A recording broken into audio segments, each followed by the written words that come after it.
L'hebdo-parleur, 7 jours de lutte dans le viseur. Voilà comment le pouvoir tolère nos luttes. Locales, sectorielles, dispersées. Eh bien, pas de bol pour lui. Aujourd'hui, nous changeons les règles du jeu.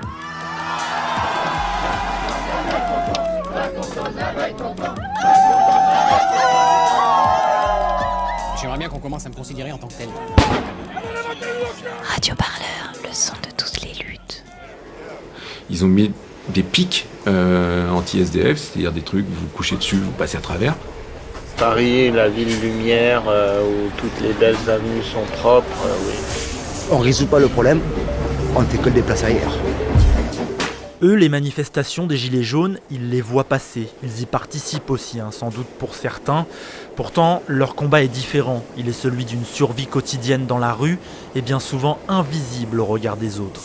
À travers ce documentaire sur la multiplication des mobiliers urbains anti-SDF, ces picots sur les bords de trottoirs, ces barrières, ces grilles d'aération bloquées, c'est une histoire du rejet de l'individualisme qui se dévoile, une histoire qui résonne avec notre égoïsme collectif, le nôtre et aussi celui des élites, des moteurs de la colère jaune qui secoue le pays. Dans les parcs, les stations de métro, devant les entrées d'immeubles, ils échappent à notre regard et pourtant on en recense déjà 216, rien que dans la ville de Paris. Le mobilier antisocial et surtout anti-SDF exerce une violence presque invisible dans l'espace public. En mars 2017, un banc dessiné par Haussmann est retiré rue de Pajol, lieu où les collectifs de citoyens du 18e arrondissement s'organisent pour distribuer des repas aux migrants à la rue. Dans nos villes, nos rues, les exilés, les jeunes, les SDF, ce sont les plus précaires qui sont les plus touchés par ces politiques d'aménagement. Ne pas s'installer pour ne pas se rencontrer, être en transit continuel. Et surtout, ne pas se parler. Moi, si vous me trouvez une personne à la rue aujourd'hui, qui le soit par choix, je serais content de la rencontrer. Ce que ça veut dire, la rue, d'abord, un chiffre.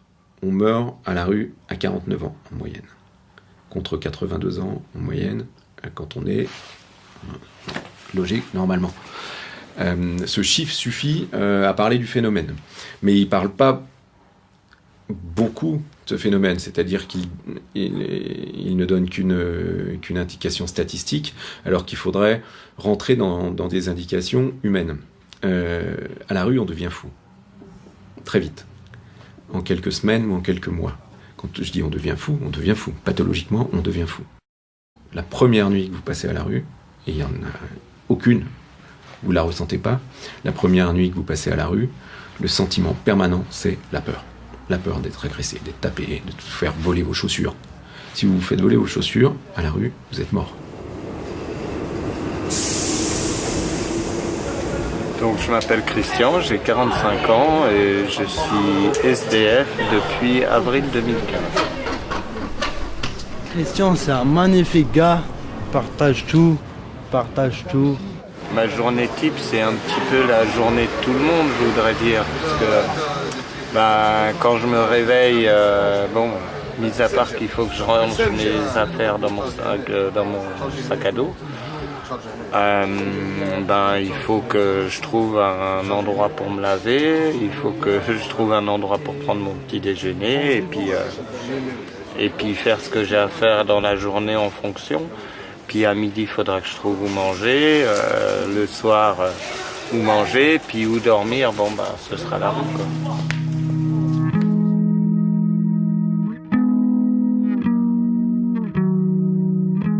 Elle se nomme Judy, Lola, Sophia et lui, c'est Robin D'Angelo, journaliste. Pendant un an, il s'est immergé dans le milieu du X français. Il en a tiré un livre cru, troublant, fascinant sur le monde pro-am, le porno dit amateur. Cette enquête, en mode gonzo-journalisme, il la raconte au micro de Radio Parleur. Le porno est à l'image de notre société, donc notre société est globalement sexiste et nos fantasmes le sont, donc voilà. Alors est-ce que faudrait que la société soit moins sexiste pour avoir peut-être des fantasmes moins sexistes, ça peut-être ça s'équilibrera comme ça, je sais pas. Après voilà, c'est frappant de voir à quel point on va avoir une mise en scène, une transposition en fantasme des rapports sociaux qui ont cours dans la société. C'est vraiment on le voit bien avec toutes les scènes scène interraciale, dite interraciale, où on va mettre en scène une femme blanche avec souvent plusieurs hommes noirs, où justement on va demander aux hommes noirs de se comporter, c'est un producteur qui le dit, comme des racailles. Voilà, forcément les hommes noirs ont une image péjorative qui va être celle de Lascar par exemple, et on veut qu'ils se comportent comme ça avec des femmes. Ça les fait fantasmer, et de voir la femme blanche qui est en fait une grosse coquine qui aime se faire souiller, se faire baiser comme ça. Et voilà, donc effectivement on voit à quel point ces stéréotypes racistes et sexistes vont se retrouver dans le porno et dans nos fantasmes. Ouais. Le site Pornhub a dévoilé les statistiques pour l'année 2018, et ces statistiques révèlent que 30% des personnes qui fréquentent le site sont des femmes. Est-ce que ça t'étonne ? Ça m'étonne pas. Après, faut se méfier des stats de Pornhub parce que c'est des stats maison et personne peut vérifier ce qu'ils mettent. Ces rapports ont été intériorisés autant par les hommes que par les femmes. Les hétéros construisent leur désir sexuel de cette façon-là, avec plutôt c'est la phrase que je mets au début du livre, les hommes regardent les femmes se regardent être regardés, et voilà, que ça soit pour un sexe ou l'autre, on s'est construit comme ça sexuellement, donc on va être souvent attiré par les mêmes choses, par ce rapport en fait, regardant et regardé. Après, ce qui est intéressant, ce que j'avais lu aussi à côté, c'était que j'avais trouvé cette stat, je sais plus où, mais que sur le porno gay par exemple, 30% des personnes aussi, c'est aussi 30% qui regardent du porno gay sont des femmes, et c'était super. Ce qu'en déduisait le chercheur ou le journaliste qui avait sorti cette stat était que dans le porno hétéro, les corps masculins sont tellement peu érotisés que des femmes qui veulent mater des mecs à poil en train de baiser préfèrent regarder du porno gay parce que ils vont être au centre de l'image, au centre de l'attention, ce qui n'est pas le cas dans le porno hétérosexuel. Et on voit à quel point cette différence de hiérarchie des sexualités dans l'hétérosexualité peut aussi parfois ne pas convenir aux femmes, puisque elles ont pas forcément tout le temps envie d'être au centre du truc, quoi. Le mouvement MeToo, on a l'impression qu'il n'a pas vraiment atteint le milieu du porno amateur, le milieu du porno peut-être tout court, et qu'il est resté comme imperméable à ces questions. Mais oui, évidemment, et en France, qui l'a porté, c'est surtout Nikita Bellucci, mais c'était pour dénoncer le cyberharcèlement dont elle est victime, assez peu pour dénoncer le fonctionnement de ce milieu. C'est assez évident en fait, parce que faut comprendre que la contrainte sexuelle fait partie du métier d'actrice porno en fait, et ça serait presque incongru de dénoncer cette contrainte, puisque c'est ce que beaucoup d'actrices rentabilisent en fait.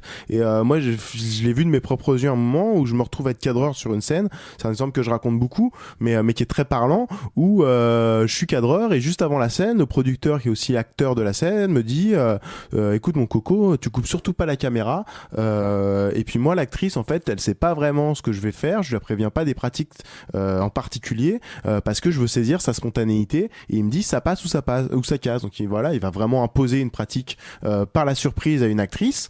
Moi je me dis putain merde, qu'est-ce qui va se passer? Et effectivement lors de la scène, à un moment il fait des pratiques assez violentes, je vois l'actrice qui est un peu surprise, et puis à un moment il la plaque sur le canapé et il commence à lui gifler les seins assez fort, et l'actrice explose de colère en lui disant mais t'es fou, c'est quoi, pourquoi c'est brutal comme ça, tu m'avais pas dit que ça serait brutal, t'es un dingue et tout, et voilà, et là moi je me dis putain, la meuf elle va partir, et puis elle va mettre un hashtag sur Twitter MeToo en disant tournez pas avec ce mec, il se comporte mal avec les filles. Et en fait absolument pas. Après 5 minutes de colère, elle lui fait c'est une fille de l'Est, et elle lui fait brutal sex is more money, et au final il s'arrange comme ça, et c'est qu'une histoire de sous, et on voit que cette contrainte elle la rentabilise. Donc ce serait un peu absurde qu'elle dénonce ça. Elle retournerait avec lui Ah oui, totalement. On a parlé par texto. De toute façon, elle comprenait même pas le problème. Ah ça, ouais, c'est pas grave. C'est comme ça. Je m'en fous. J'ai pris mes sous. Voilà. Ça permet de comprendre un petit peu pourquoi il n'y a pas de MeToo, quoi. L'hebdo parleur, 7 jours de lutte dans le viseur. C'est l'histoire d'un flic qui devient lanceur d'alerte. Il se nomme Hubert Avoine, son vrai nom qui sonne déjà comme un pseudonyme. Sous couverture, il a infiltré les cartels mexicains et les trafiquants espagnols. C'est là-bas qu'il découvre une police française qui perd les pédales. Pour faire du chiffre et multiplier les kilos de drogue saisis, on organise un trafic d'ampleur pour mieux le réprimer. Une machine infernale dénoncée dans un livre nommé Infiltré, écrit avec le journaliste Emmanuel Fansten. Depuis, Hubert Avoine est décédé. On le précise, de cause naturelle. C'est donc Emmanuel Fansten qui raconte dans un entretien enregistré au Salon des lanceurs d'alerte. Radio Parleur, le son de toutes les luttes. Vous écoutez les entretiens de Radio Parleur, au Salon des livres et l'alerte. Ah, du livre et l'alerte. Le Salon du livre des lanceurs d'alerte. Un début de vérité, c'est le minimum qu'on doit aux victimes que je connais personnellement. Arcelor ne fait pas leur travail de recyclage de produits chimiques. Ben voilà ce que ça donne. 28 mètres cubes d'acide. Ce visage, c'est celui de Richard Abs. Il a, avec quelques autres chirurgiens de Marseille, mis au jour l'un des plus vastes scandales sanitaires de ces dernières années en France, celui des prothèses PIP. J'ai tout entendu et c'est honteux. Le lanceur d'alerte, c'est celui qui assume aux yeux de la société de dire moi je sous-signais telle personne et celui qui est permis telle révélation. Ah non, moi là aujourd'hui ça passera pas. Un podcast réalisé par la rédaction de Radio Parleur. Radio Parleur, le son de toutes les luttes. Ah d'accord. Je m'appelle Emmanuel Fansten, je suis journaliste à Libération au service police-justice. Hubert Avoine, quand il vient me voir, je me suis pas contenté d'écrire ce qu'il me racontait, de relayer sa parole sans aucun recul. Mais c'est aussi l'enjeu pour le journaliste, c'est-à-dire que moi je voulais pas non plus crédibiliser un mythomane. C'est toujours le pareil, c'est à chaque fois qu'il y a un type qui lance l'alerte, que ce soit Marc Fievel il y a 20 ans ou Hubert Avoine en 2016, la première réaction c'est de dire ce type est un mytho. Ce type est un mytho parce que ça arrange tout le monde de dire mais non. Et il y a toujours une triple réaction d'ailleurs intéressante sur le lancement d'alerte. La première réaction, les faits sont tellement graves, les faits dénoncés sont tellement éloquents et hallucinants que la première réaction des gens c'est de dire c'est faux, c'est un mensonge, c'est des mythos. Quand on apporte la preuve que maintenant finalement c'est pas des mythos, les gens essaient de relativiser en disant oui bon effectivement c'est pas totalement des mythos mais c'est plus compliqué que ça se passait pas exactement comme ça. Et finalement le troisième mouvement, la fiction digère le scandale et le rend acceptable par tout le monde. Et du coup on peut regarder à la télé, oui, c'est vrai que c'est hallucinant, ça se passe comme ça. Et en même temps il y a une sorte de distance par rapport au fait que c'est précisément de la fiction. Mais ça permet aux gens d'accepter le réel et se dire finalement effectivement ça se passe de cette façon-là. Mais pour moi, avant d'écrire mon premier papier dans Libé, ou avant d'écrire sur lui et avant d'écrire le bouquin avec lui, il y a évidemment un travail très important puisque j'ai conscience que finalement c'est mon statut de journaliste qui va aussi permettre de crédibiliser sa parole. C'est extrêmement difficile, c'est des milieux qui sont fermés, le milieu des trafiquants c'est un milieu fermé, le milieu policier c'est un milieu fermé, même si on peut avoir accès à des gens, si on a des sources, mais sinon on nous renvoie vers la communication. Donc on a une parole qui est finalement très cadrée, et c'est pareil pour les douanes, donc c'est compliqué d'avoir des informations. C'est le nerf de la guerre, l'information, donc il y a plusieurs manières d'avoir l'information. Moi je suis journaliste, c'est vrai que je peux avoir accès à certains dossiers judiciaires, donc avec des éléments concrets, des procès-verbaux d'audition, des perquisitions, des notes de police qui permettent de nourrir un papier et de comprendre un sujet, mais il faut évidemment avoir des sources humaines de gens qui vont pouvoir, soit parce qu'ils sont policiers, éclairer certaines pratiques, soit parce que c'est des anciens infiltrés, voire des voyous, éclairer eux aussi d'autres pratiques, pas les mêmes. Mais et voilà, c'est en recoupant, en agrégeant finalement des sources très différentes, à la fois des sources humaines, des sources techniques, des sources ouvertes, pourquoi pas, parce qu'il faut aussi remettre en perspective ces sujets-là qui ne sont pas nés aujourd'hui. On parlait de la prohibition, ça fait 50 ans. Donc voilà, moi tout le boulot d'enquête sur ces sujets-là, ça va être d'essayer de croiser les sources, de croiser les informations pour essayer d'avoir la vision la plus transversale et la plus complète d'un sujet et justement de ne jamais être tributaire d'une source unique. C'est aussi important d'avoir des sources humaines que d'avoir des sources policières, bien évidemment, des sources douanières, mais aussi éventuellement des documents, des notes.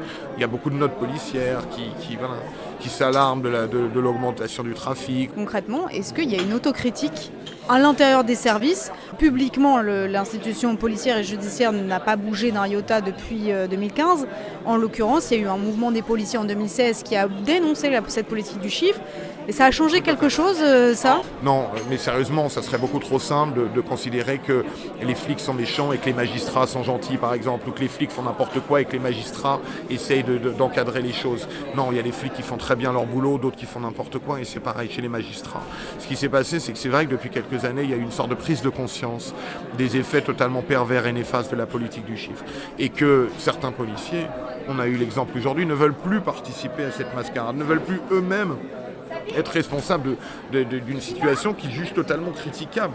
les policiers de terrain eux-mêmes ne s'y retrouvent plus, puisqu'évidemment, eux, le métier, encore une fois, d'un policier, les douanes, c'est un peu différent, mais le métier d'un policier, encore une fois, c'est pas de saisir la quantité la plus importante, c'est de démanteler le plus gros réseau. C'est-à-dire que la police judiciaire, aujourd'hui, elle n'est pas là pour faire du chiffre. Elle est là pour faire tomber des trafiquants et démanteler des réseaux. Et là, on est dans une situation totalement ubuesque, où la police saisit la drogue qu'elle importe elle-même. Et là, on marche sur la tête.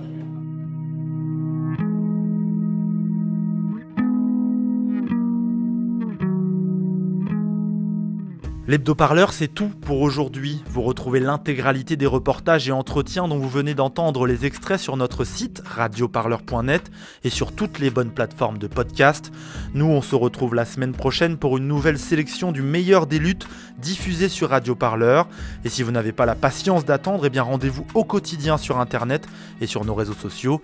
On vous souhaite une bonne semaine et de bonnes manifs. Allez, salut!